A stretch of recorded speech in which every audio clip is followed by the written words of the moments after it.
Hey everyone, today we're going to do a few application problems using matrices. So we'll be on page 106, and in this first problem, we've got an ice cream shop, and they sell vanilla ice cream, they sell chocolate ice cream, and we've got small cup is $2.75, large cup is $3.25. And so then we have some data that on Monday evening they sold this many small, large chocolate vanilla ice creams. And so first, what we can do is actually kind of take that table and turn it into a matrix, okay? And it says the type of ice cream is represented by the rows, and the size should be represented by the columns, pretty much just like it looks in the table. So when we make this matrix, okay, what we do is literally just go like this: 14, 18, 13, 15, and usually we'll sort of label the top like small, large, and then chocolate, vanilla. Right, and so you label the rows and the columns, but it looks just the same as the table. Now it's just in matrix form. Okay, and it says create a matrix M, so we should say that this matrix equals capital M. Part B says create a column matrix P to represent the price of each ice cream. Okay, so now we're going to call this one P equals, and when it says a column matrix, what it really means is there's just one column. And so the price of each ice cream would be $2.75 and $3.25. Right, and so if you look at it, this would be small, this would be large. And this is price. So we have these two matrices, and part C says find their product. So we're going to multiply them together, M and P. So we do M, which is 14, 18, 13, 15, and P is 2.75, 3.25. Okay, and so when we multiply, first we always check the dimension. So this is a 2 by 2, and this is a 2 rows by 1 column. So that works, and I know that I'm going to get a 2 by 1 resulting matrix. So I've got those 2 spots to fill in. And then we learned matrix multiplication. So I am going to do the top times this column, since there's only one column to go by. So that's 14, oops, that's not the pen, 14 times 2.75 plus 18 times 3.25. And we do that math, you type it in on your calculator, and we would see that we get 97 if you add those together. Right, this one would be 38.50, and this one would be 58.50. Okay, and then here, if we do the bottom times the column, we end up with 13 times 2.75 plus 15 times 3.25, which those end up being 35.75 and 48.75 for a total of 84.50. And so as we go through that, like, notice that what we're doing is this is 14 small chocolates times the price of a small, and then 18 large chocolates times the price of a large. And so that should give me all the money I made from chocolate ice cream. And here it's 13 small vanillas times the price of a small, plus 15 large vanillas times the price of a large, which gives me 84.50 made by the vanilla. And so that MP, let's take a look here,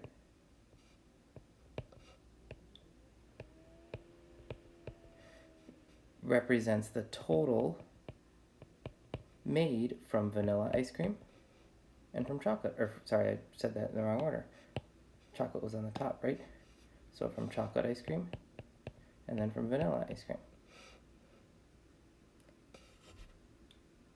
So explain what it means. It is the total amount of money made by the ice cream shop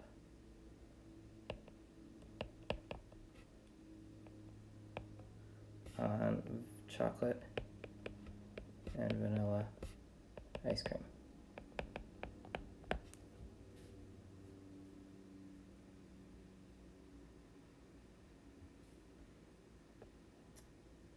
So then it says, is M transposed times P defined? So remember, M transposed means we switch the rows and the columns. And so if I'm going to write M transposed, instead of 14, 18 across the top, I go 14, 18 down, and then 13, 15 down. So that means it's now chocolate, vanilla, and then small, large. And so if I do that times P, what do we get? It's 14, 13, 18, 15 times the price one, 2.75, 3.25. Now what we're doing is multiplying the small ones that we sold by the prices. And so does that make, like, so it is defined, it's still 2 by 2 times 2 by 1, right? 2 by 2 times 2 by 1. So it's still defined, but when we do this, we see that we would get the two small numbers multiplied by the prices of the different sizes, which doesn't make any sense. Like, we shouldn't multiply 13 by 325 because 13 is how many vanilla smalls we made. So defined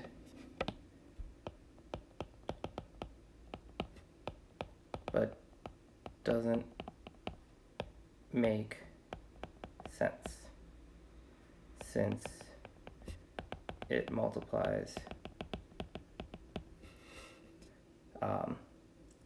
small sizes sold by small and large price.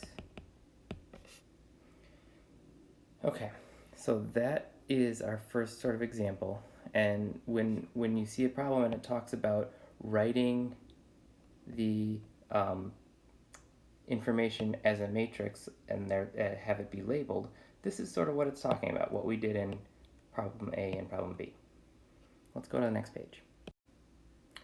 All right, here we are on page 107, and we start off with a problem about a virus, which is interesting because, like, this problem is definitely a few years old, but it seems a bit more relevant right now.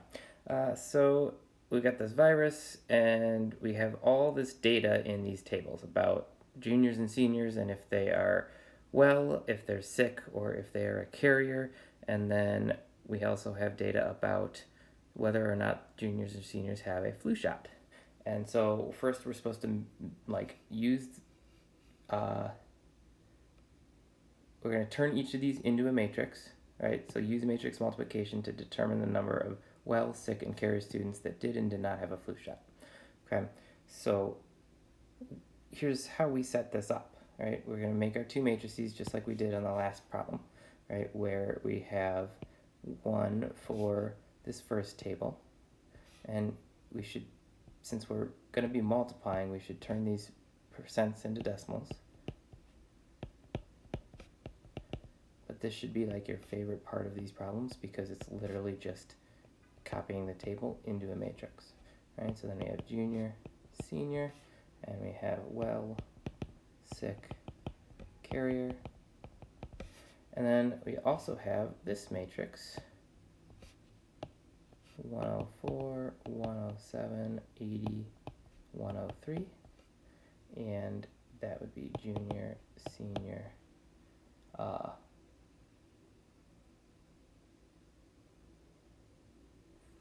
shot, no shot.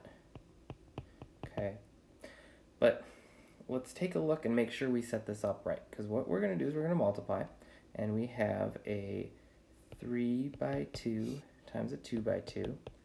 So that works, but like, in the last problem we saw that it mattered which way we set up the matrix because you have to multiply by the right combos, right? And so if I'm multiplying it set up like this, right, let's take a look. It would be that times that. So we would have 0.15 times 0.25, sorry, 0.15 times 104. Well juniors times juniors with a shot, and well seniors times juniors with a no shot. And that doesn't make sense. Like, why would we multiply a senior percent by amount of juniors? And so what that means is we've got this matrix set up in the wrong way. And so I want to be able to make sure a junior number gets multiplied by a junior number and a senior number gets multiplied by a senior number. So I've got to transpose the second matrix. So let's erase this and we'll start that over. Okay. So we had to do that on purpose so that we could kind of see why that happens. All right, so this should be actually no shot and shot. Oops, no shot and shot. And then this should be junior and senior. All right, let's see. So then I go 104, 107, and then 80, 103. Right, does that match up? Junior, no shot. Senior, no shot.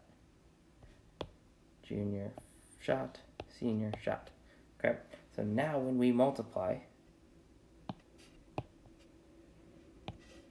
we end up with junior percent times a junior number, senior percent times a senior number. Okay, so we have a 3 by 2 is going to be the result. 3 rows, 2 columns. So we have to fill in those 6 numbers. Top left gives you top left. Remember that? Top right gives you top right. So I'm going to speed through these. I want you to pause it or, pause it and go through the calculations and come up with your numbers for these 6 spots.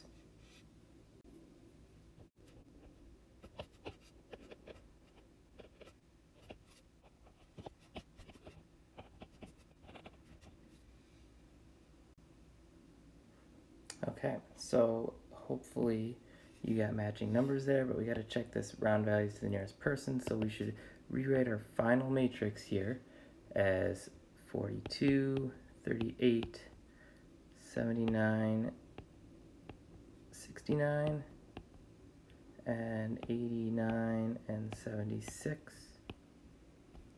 Okay, and then these are, so each time we multiplied across, it was well, sick, or carrier.